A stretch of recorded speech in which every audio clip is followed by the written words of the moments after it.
Hello, everybody. I'm Nicky. And I'm Ness, and together we are Business Together.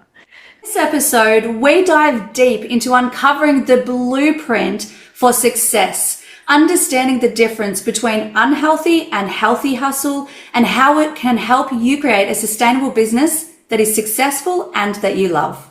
And along the way, you can listen to a little bit more about our story and what got us to where we are, in the hope that you can learn some gold along the way as well. Thanks for tuning in.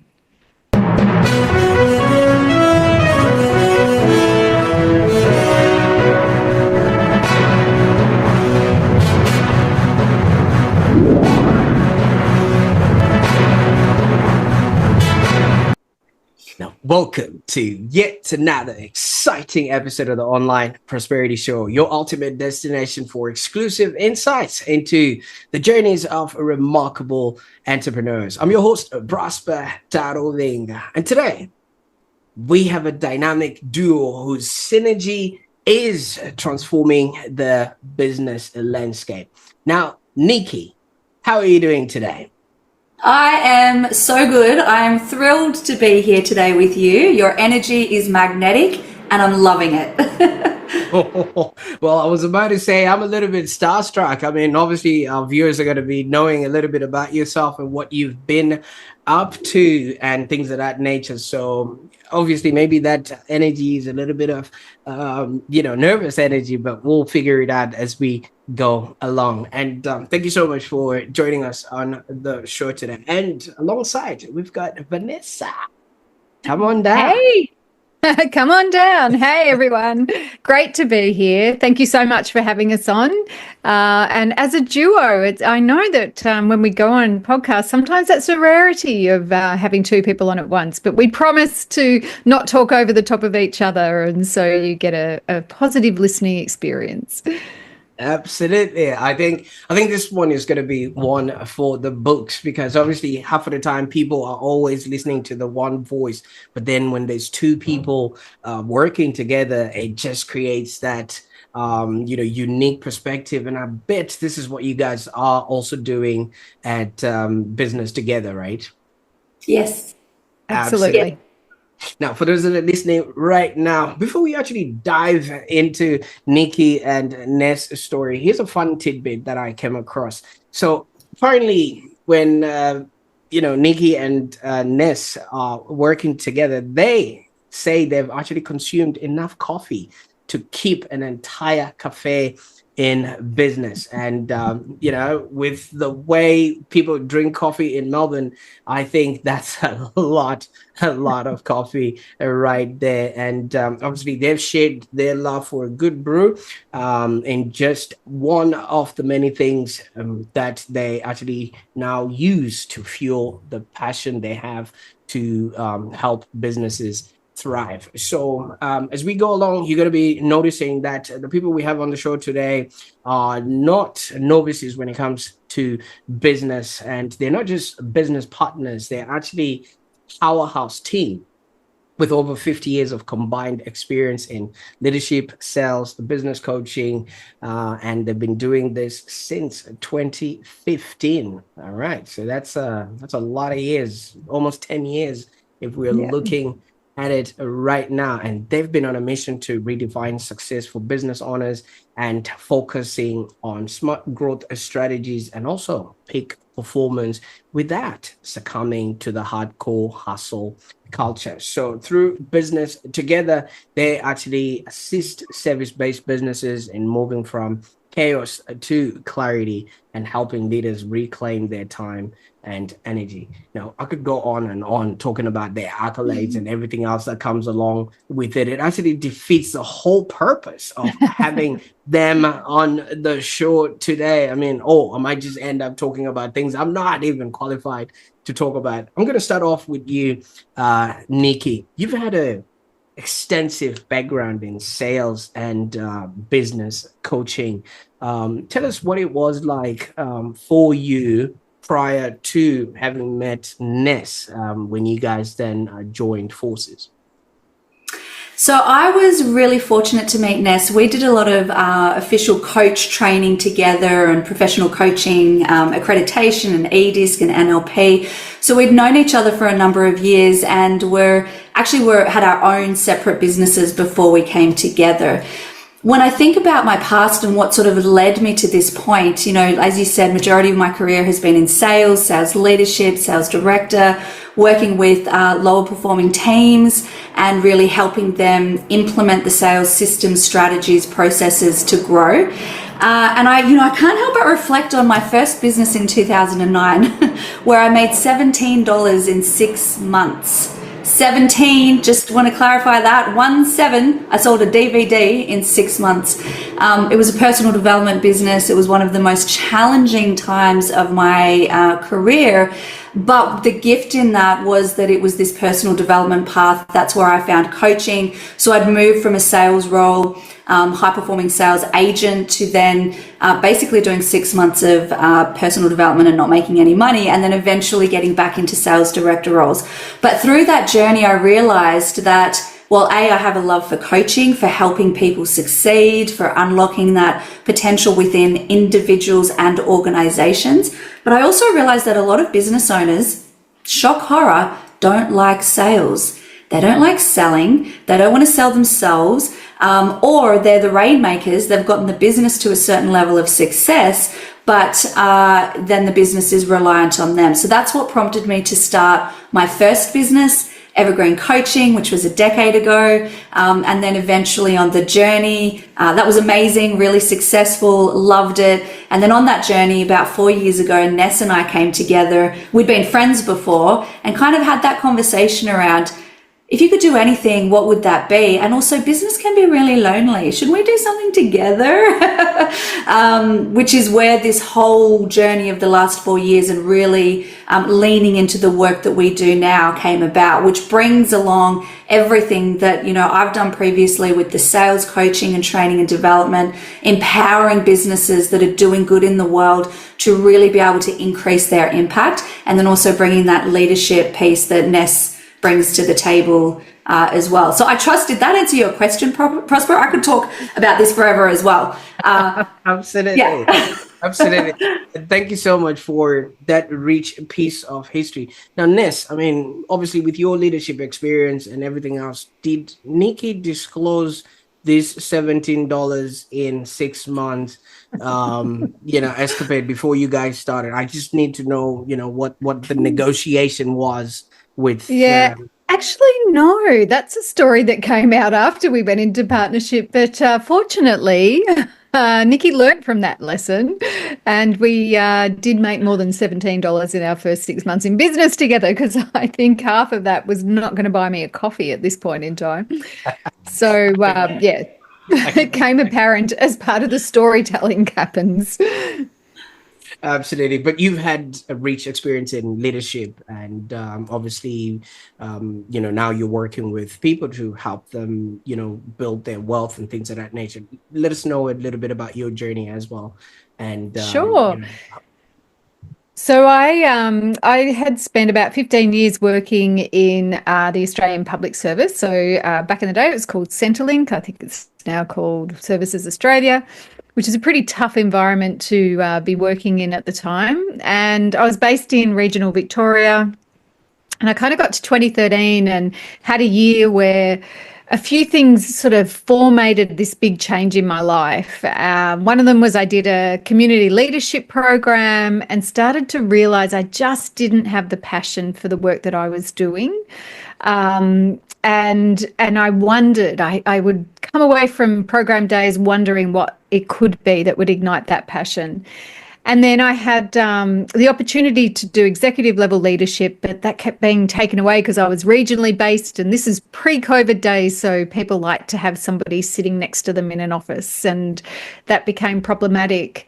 And then I was in a relationship that kind of ended suddenly towards the end of that year, so I was reconsidering what was my future. And that's where I discovered coaching and realized that actually that's a skill set that I developed as a leader anyway, and felt that I had so much to offer leaders in business, whether they be the business owners or the senior leadership team, or even, the management teams across a whole range of industries like government, but also manufacturing and real estate and just so many different areas around me locally to East Gippsland. And so that's where the passion for leadership training and coaching came from. And as Nicky alluded to, we'd kept in touch since our coach training days, and it was actually a bottle of champagne that discussion around what would you do if you could do anything came from right at the beginning of 2020. So we did have the luxury of that 12-month period to chat for a couple of hours every Monday and talk about, what do we really want to do? What difference do we want to make in the world? What kind of clients do we want to work with? And just as importantly, how are we going to work together? What does our partnership agreement look like? What are our values? How can we make sure that this partnership works and works long term? So we laid the foundations really, really strongly in that period. And here we are, 5 years later on from that bottle of champagne and that discussion. And I'm really proud of what we've been able to develop together as a partnership, because I hear horror stories from other business owners who have had partnerships that have fallen over. So I think that has been an important part of our journey together. Absolutely. And congratulations. I mean, not only have you defied odds, you no longer are a statistic. You know what they say, not a lot of businesses go past the 3-year mark. And the fact that you guys are two people from completely different places. I mean, you're obviously coming from the sort of leadership space where you're working with people in a centerling role, where Nicky was in that sales sort of fast-paced environment. So I can't wait to hear, where the blend comes in. But Nicky, obviously you started us off with your $17 in 6 months. It must have been what then sparked your curiosity, into human behavior and, wanting to discover exactly what made people tick, because any person would have given up on day one. I mean, seriously, even somebody waiting in a centerling line would not wait for $2 a day. You know what I mean? At that sort of rate that would have happened. Yes. Let us know what got you to hold on to that. That's so true. And you're right. That is when this whole human behavior sparked and the interest. And what was really interesting that happened sort of simultaneously. So to set the scene, I had left a 6-figure sales role. So I was a senior account manager. So I'd left a really good 6-figure sales role to start this business, and then so it was a real long way to fall. And then eventually I feel like I kind of crawled my way back, and I ended up back in corporate and back in sales director and sales management, and then, progressing my career from there. It absolutely sparked my interest and curiosity in human behavior and professional and personal development. And then what happened a few years later is when I had my experience of burnout, which I talk about in the TEDx talk. So that also is what then, on top of just that natural curiosity and starting to play around in my corporate roles, this thing called coaching, this thing called open questions, experimenting and playing with how does that create results in business, but then also overlaying how do we actually bring in principles that help take care of our well-being whilst we're pushing for these massive goals in life. So not only working in a sales environment, which you're absolutely right, is really fast-paced. I was working in media, so there are multiple deadlines every day. Back then, it was newspapers only. I'm that old. And so, you've got deadlines that you're driving to every day. You've got targets to hit. You've got KPIs. I'm also studying uni outside of work at that point. I'm organizing my wedding. I'm doing all these big life events and really holding myself to a standard of not letting anybody else down and putting everything and everyone else before me. So I have this experience where I don't really like to lean in the word burnout, but rather these habits of pushing too hard, because it was one experience after the other after the other. And I went, hold on, there's got to be a better way to do this. So yes, I'm learning about human behavior and understanding, these different aspects, but also we've got to relearn and reshift our habits of success and our habits of hustle so that we're not breaking ourselves to succeed, because it wasn't just me, it's people that I was seeing around me as well. And, that's 14 years ago now. And that is still happening in place. So it was those two things simultaneously that really started to open up this passion and this yearning to find a better way for myself, and then be able to share that with everybody around me. Absolutely. And I quite like it, because half of the time fish don't see the water that they swim in. And if the people around you are experiencing that, it just becomes normal. And that's the reason why so many people don't get to, really see it and things of that nature. I mean, good on you for having seen it, and now you're spearheading this for other people. And speaking of doing it for other people, Ness, you obviously, with your sort of Centrelink and services type sort of background, my understanding of that place is it's usually where people really go to as like a last resort, or they can't really, put themselves in, in good financial state. Is that the reason why you have now taken it upon you to help women build wealth, especially women that are in business? Could that have emanated from what you would have been seeing daily there? That's a great question. I think for me, it's probably come more from my own personal experience as opposed to what I was seeing in Centrelink. Although there are many stories from Centrelink days that would relate to that. And when I separated and divorced when my children were very young, so I spent many years doing parallel parenting with their father, and establishing myself back up financially to be in a position to pay a mortgage, raise my children, and start a business. And I think that there are a lot of pressures that come with that for anybody, whether you're male or female. But it felt, I guess, particularly harder because the journey that I went on to start the business when the kids were still quite young, and then needing to be replacing my safe wage, my reliable, and I knew how much I was earning all the time, into this unknown territory of how am I going to be able to bring money in to pay for the things. And I remember in the early days, I was terrible at sales. So I needed Nicky in my life because I was great at having coffees, but I was not great at converting. So the first few months of my business, I was just living off my sort of payout from Centrelink.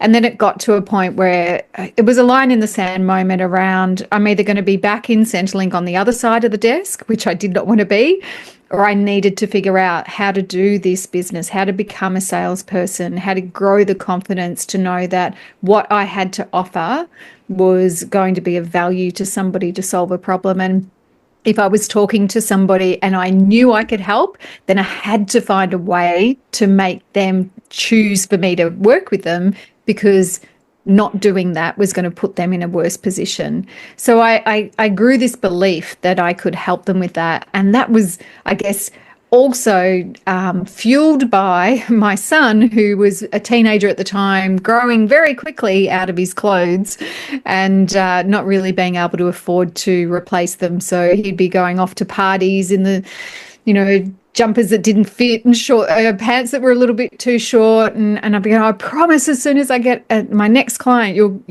I'll get you some new clothes. And he's like, it's cool, Mum, doesn't matter. But it kind of did. So there was that need for me to be able to become financially independent again.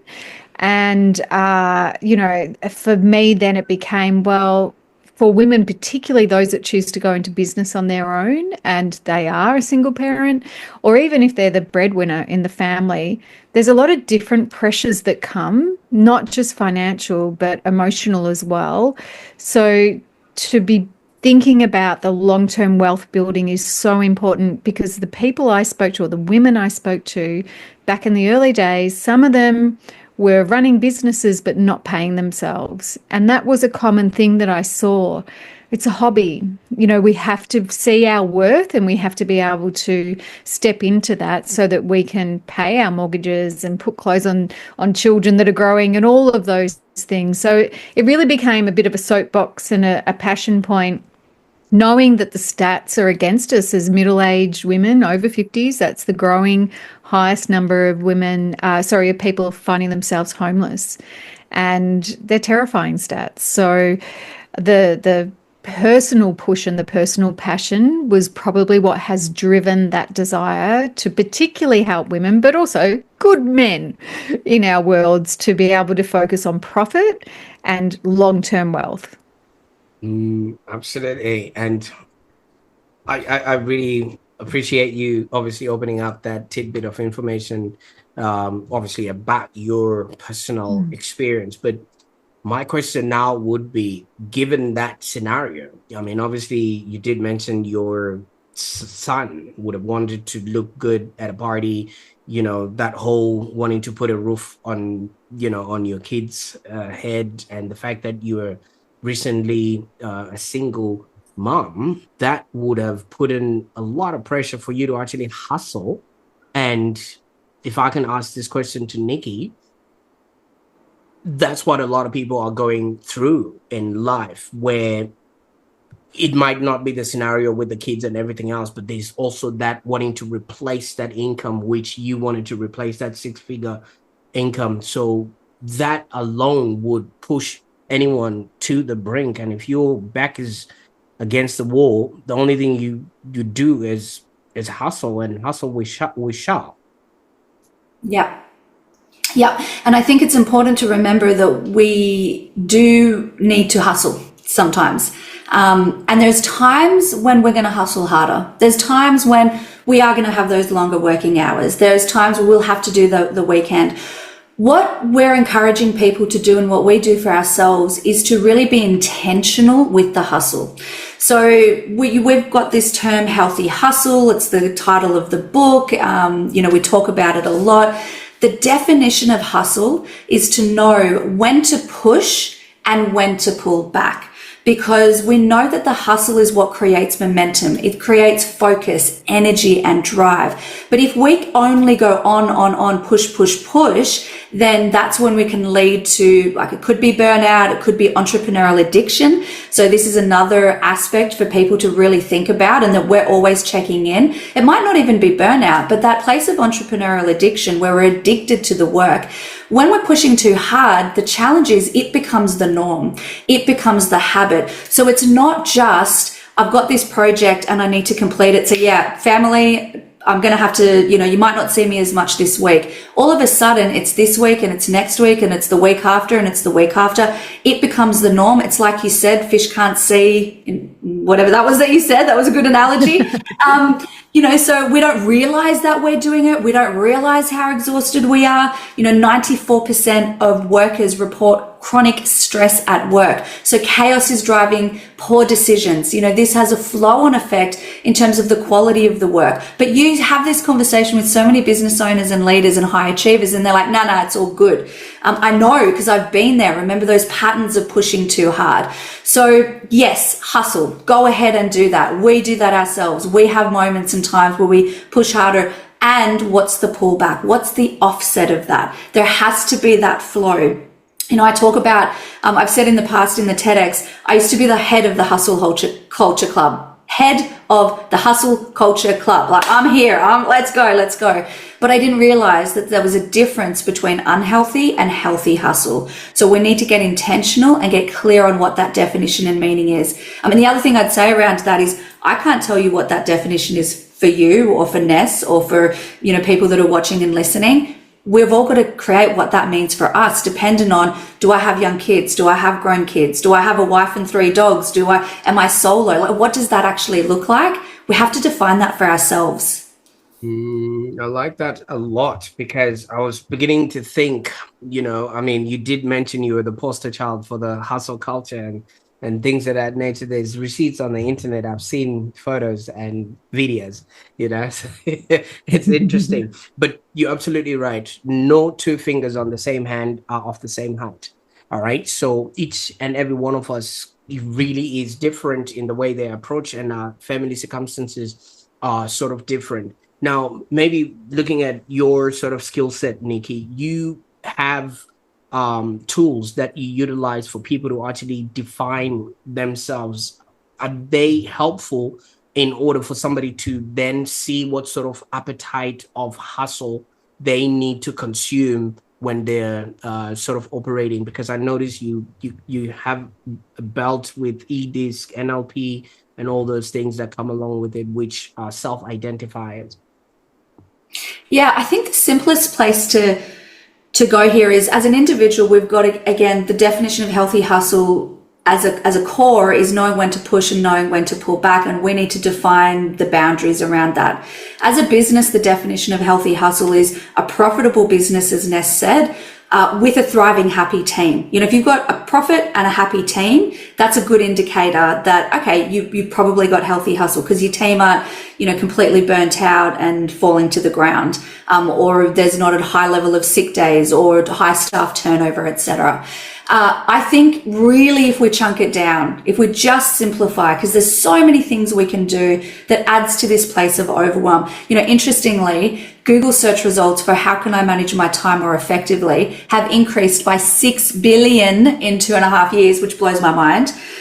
So we're scrambling, we're trying to find a better way. And yet also research shows we're stuck in procrastination. We're stuck in doing low value, not meaningful tasks, because we're overwhelmed, we're exhausted, and we're focusing on areas and things that are giving us not the best end result, but make us feel like we're doing something. So if we really just peel it back super simply, think about what is your belief? What are your beliefs around success? Like we talked about already, what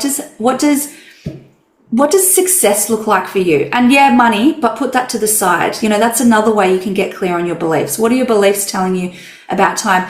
Another key part is managing your energy. So how are you managing your energy? Forget time management. Because you know what? If someone said to me, you've got to work 9 till 5 and keep to those hours, I'd be like, no, that's why corporate didn't work for me. I'm going to get on the soapbox. I do long days sometimes, and I do shorter days, and I mix it up because that works for me. So how am I managing my energy? And then also direction. What's clarity of direction? What's important to me? What direction am I heading in? It's so much more than just goals. But if we work on our beliefs, if we manage our energy so that we have optimal energy, which again is unique for each of us, and we have clarity of direction, that's a really good starting point to make sure you're moving towards healthy hustle. Absolutely. I like that. And obviously that acronym, you did bring it up on your TED talk. And the reason I like it is because it spells bed, right? You can really slip your way to success. Yeah. So look, I don't know about that. We do need to make bed our best friend. I love my bed. But let's not sleep our way to success. We're not talking about The Secret here, where you just wish and visualize and then it comes to you. We've got to take action too. I like that. Yeah. Even a coffee, you got to steer it a little bit for it to actually start tasting. Now, Ness, with the approach to wealth, people would rather talk about sex than talk about money. How are you approaching this aspect, especially when it comes to money really is the bedrock of everything that people have to do, and you know what I mean? How is your understanding of wealth creation being integrated into the coaching programs that you have, like the Healthy Hustle training? Great question. We talk to business owners and leaders around what are the business goals? So we've got to have the financial targets that we have in mind. But then there's about the challenging around, how did you come up with that? Like, how is your business goal of making X amount of turnover going to help your vision for your life? Because we need to make sure that the business fuels what it is we want to achieve in our life. And for some, it's around, I want a certain lifestyle to be able to support my family, to go on holidays, to do whatever it is you want to do. But the reality check with this, there's two of them. One is, well, are your family going to be there if you're working really, really hard, long hours and never home? And do you get those opportunities to actually go away and spend quality time with them where you're fully present? Or are you attached to your mobile phone whilst you're sitting on a beach in Bali and jumping onto Zoom calls with work and really not there and present for your family? So that's the first question that we really need to hone in on. And then the second part of that is a turnover, an income, a sales target is fabulous, but what's the profit in the business? Because there is no point in shooting for high figures without high profit. So really bringing into the workplace around the intentional component for spending, so that you're not just getting caught into, it's like, when you, as a person, you sign on to a gym and they just take money out of your account forever and you've been twice for the whole year. It's that intentional, am I utilizing these, my money to the best of my ability? And it's looking at different ways within the business that can allow you to have more profitability. So we know that if you get high performance from yourself and your team, then there's going to be less rework, there's going to be less people issues, there's going to be skilled up team members that can actually deliver and be empowered to deliver on that, where you aren't the roadblock as the owner of the business to them being able to get on with their jobs. When we take time out to plan, when we look at, okay, if this is our goal, how do we break it into 90-day goals? How do we look at a 6-month wildly important goal that is going to help us achieve our business vision and our personal vision and hit those profit targets? And it's about really focusing on what are the things that, above and beyond everything else we do in our business as usual, what are the things that are going to really shift the dial? And how do we make sure when we're stuck in busy, when we're stuck in the weeds of the business, when we're being everything to everyone, and when we're not making great decisions, how do we rise above that to keep a focus on what matters the most and ensure that we're chipping away at that on a weekly, monthly, 3-monthly basis to get to where we want to be? Because I think the disconnect that we see with owners of businesses that end up in experiencing either the entrepreneurial addiction or that tapping the burnout wall is they're so far in the weeds that they haven't stopped to reconnect, to work on the business, reconnect to focus, and really consider, is this making a positive difference in my world, or is it feeling like a prison sentence and I'm turning up to work every day and it's making me less and less of a human being? So I think that wealth comes into the bigger picture of the discussion. And then you could almost overlay bed onto wealth as well. What are your beliefs around money? What energy are you using in relation to the way that you work so that you can be at your peak during, your work cycle? And what is the direction you want? Why do you want to earn the amount of money that you've put down on that piece of paper? How is that going to have a positive impact on your life and the people in your life? Because there's always a balance between, you could be making millions of dollars, but if you don't have those strong relationships with your family and your friends, then you've got to kind of look around you and question, is it really worth it? I like that. And thank you so much for that, view, because so many people would have, if we use the BED acronym, beliefs around money, that money is evil, it's, whoever has it might have done something. But work hard for your money. You work hard for your money, and then that tinkers around that energy. And if you don't have direction as to where you're going, you probably just keep working, and maybe you don't even know what it looks like when you've arrived. And sometimes some people have already arrived, but they just keep working, and then that leads to them obviously in some sort of disarray there. But with all of this, there has to be somewhat of a pattern break because it's always been what it is, you know what I mean? Or I think in Australia they say, should be all right, mate. You know, I've heard that a lot, you know, and nobody really goes go to the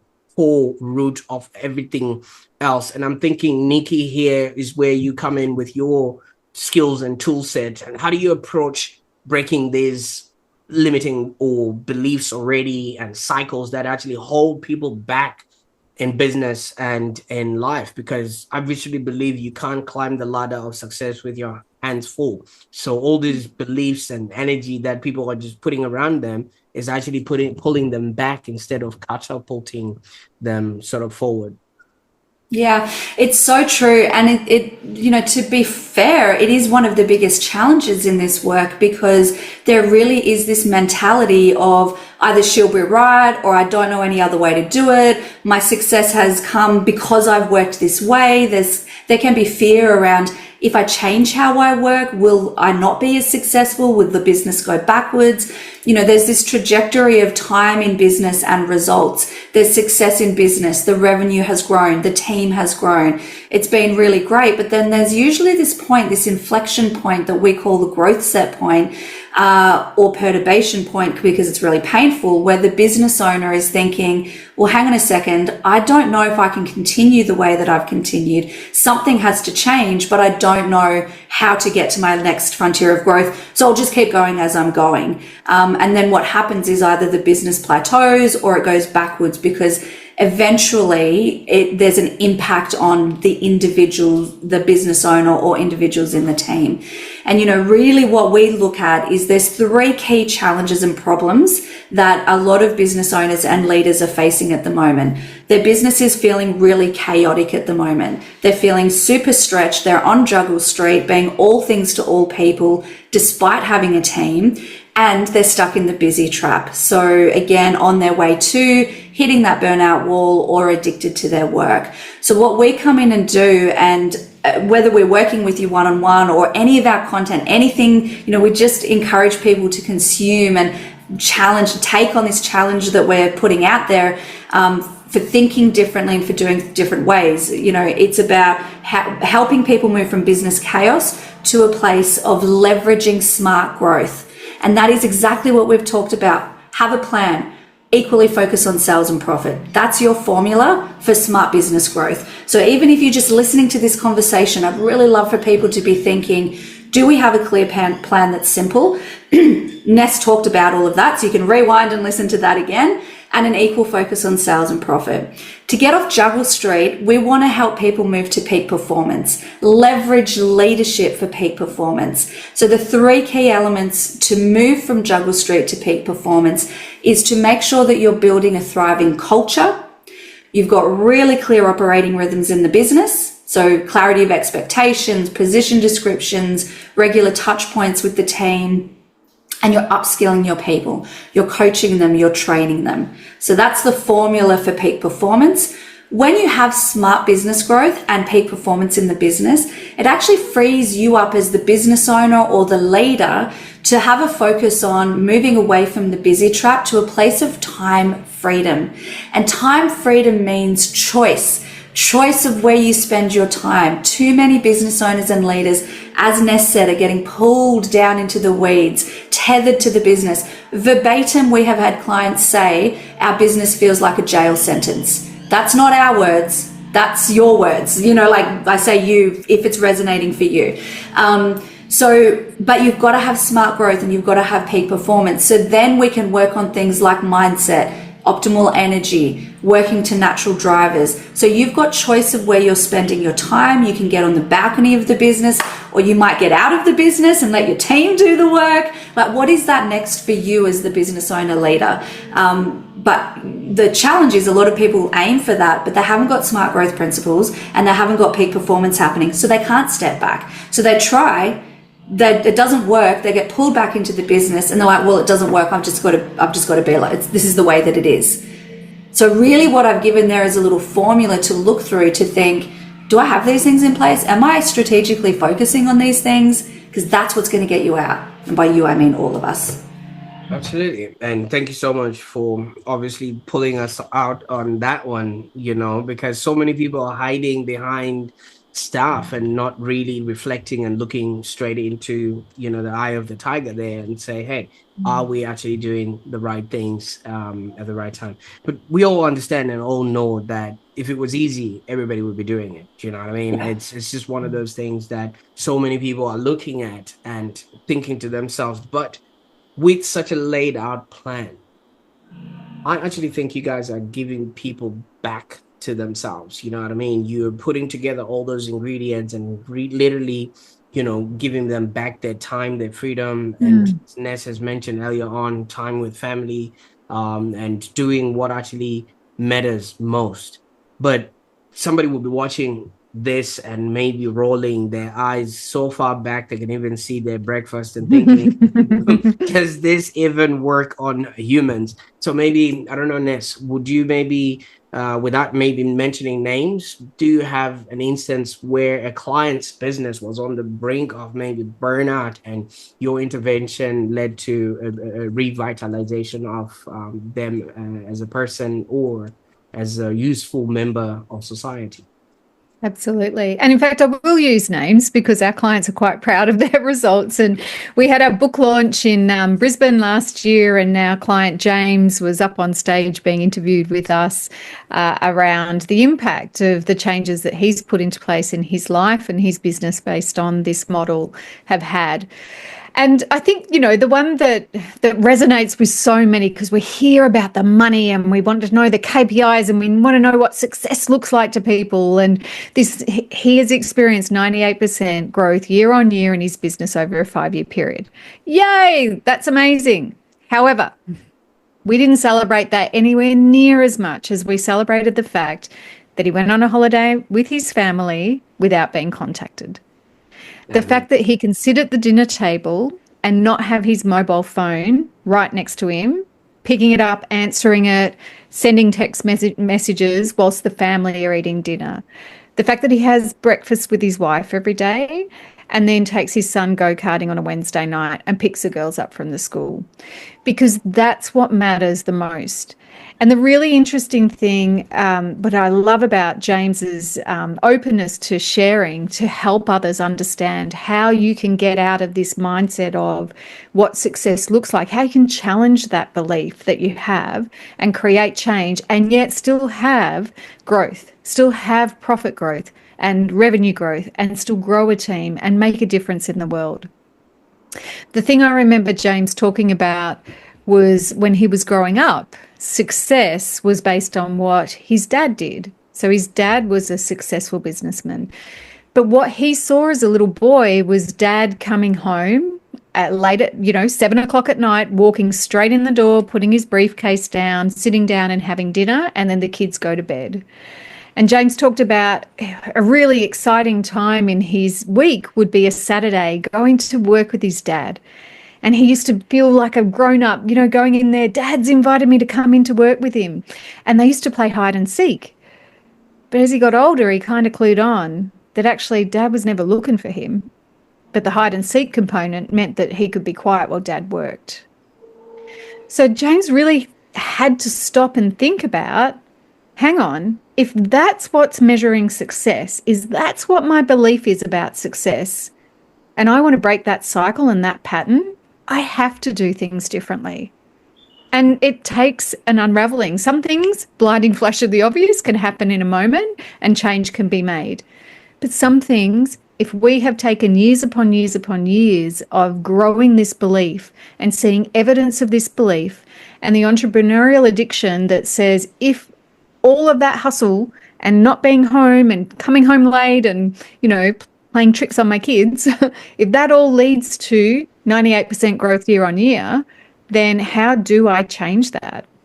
And I think that, that's where the individual coaching part is just as important as what we do with the leaders and the teams when it comes to creating the change in moving from business chaos to smart growth and moving from juggle street to high performance. Because we've got to also work on the individual owner to get them out of that trap of working long hours, or the belief that if I want to be a provider in my family, whatever that might look like, it means those beliefs around money come back. I've got to work hard for my money. And my role model is somebody who was never home.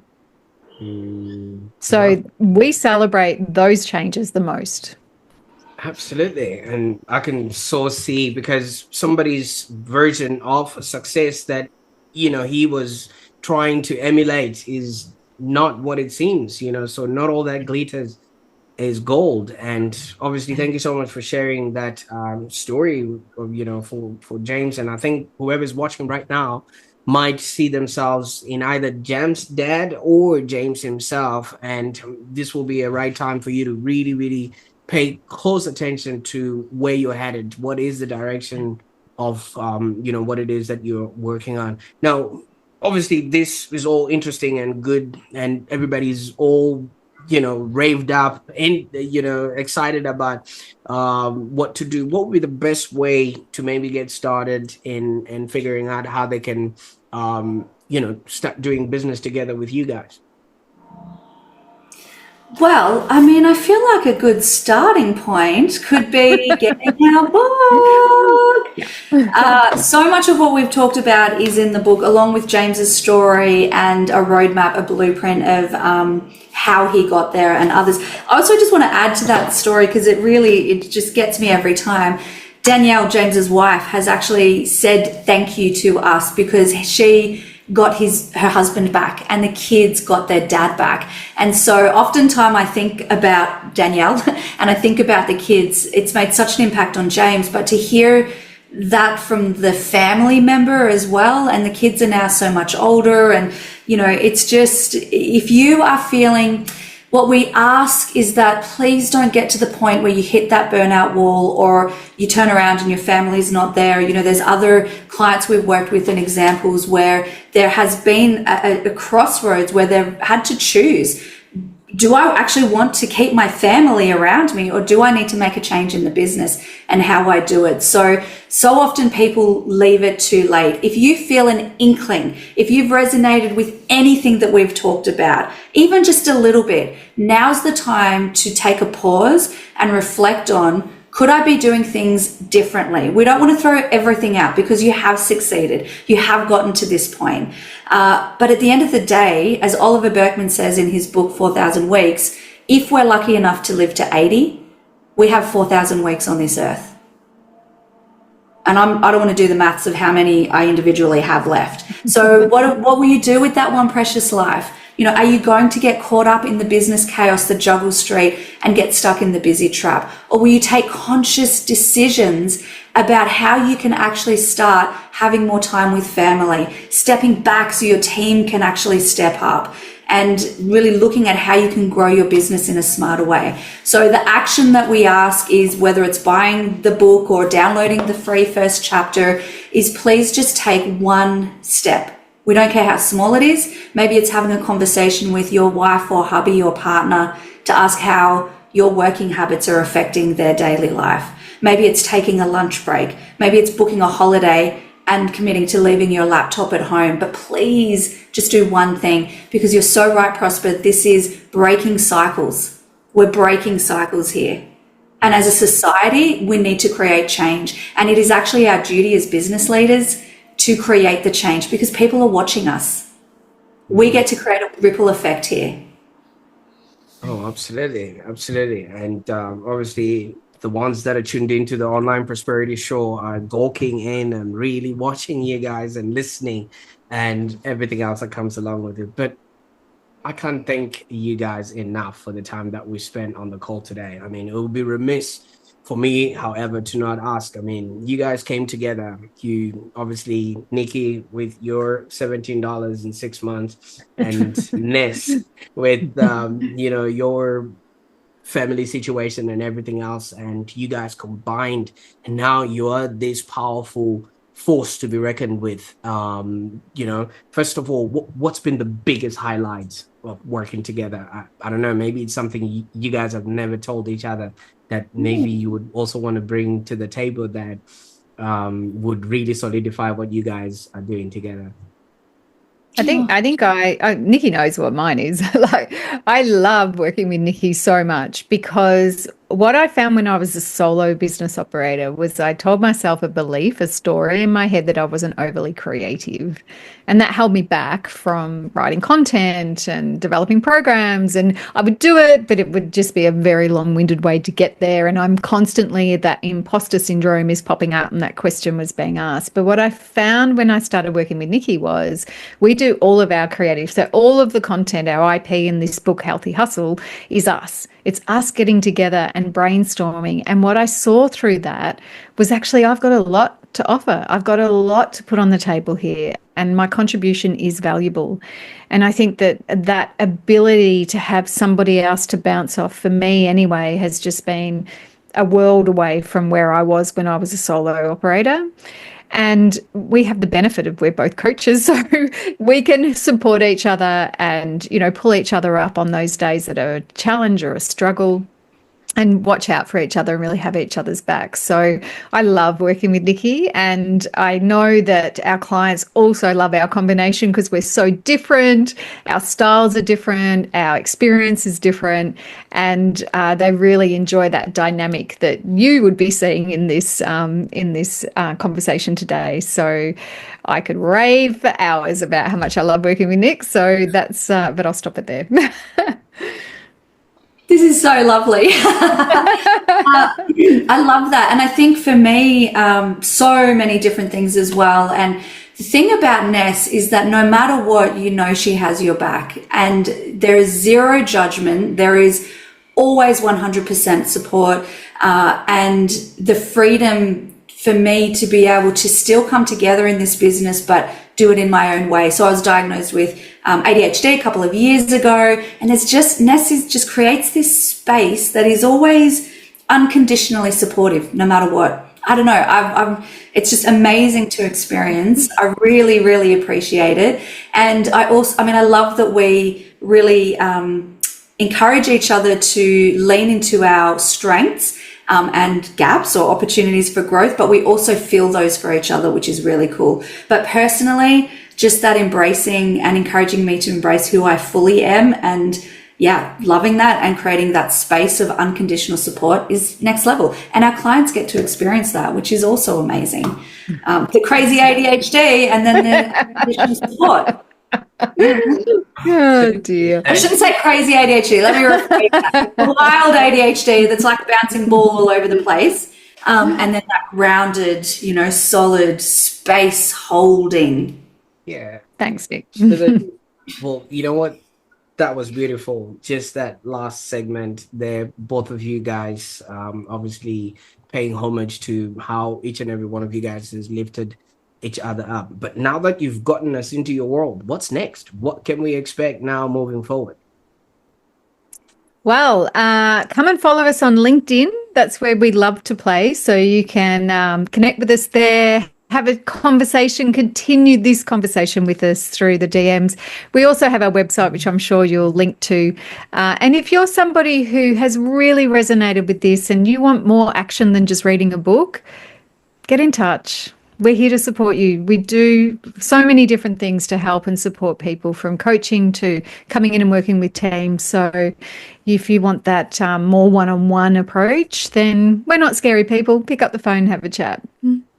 Absolutely. Absolutely. Well, I can't thank you guys enough, Nicky and Ness, for sharing your invaluable insights and experiences. This literally was a warm cup of cocoa personified and in a whole business framework. And I can only imagine what it's like stepping into your world and working with the both of you together. So kudos for you guys having found each other, and kudos for what's about to happen, moving forward. And congratulations to James and all the other clients that have had, the privilege of being exposed to you guys. So I can't wait to see what people are going to do with the information that we packed for them in this show today.